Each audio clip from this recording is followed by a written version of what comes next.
Kim Chu, hinulaan na huwag masyadong magtitiwala.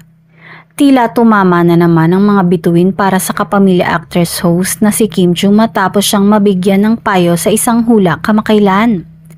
Ayon sa nasabing prediksyon, pinaalalahanan si Kim na mag-ingat at huwag basta-basta magtitiwala sa lahat ng tao sa paligid niya. Sa kabila ng kanyang masayahing personalidad at pagiging palakaibigan, may mga pagkakataong nagiging labis ang tiwala ni Kim sa mga taong nakapaligid sa kanya na minsan ay nagiging dahilan ng kanyang pagkadismaya o pagkasaktan.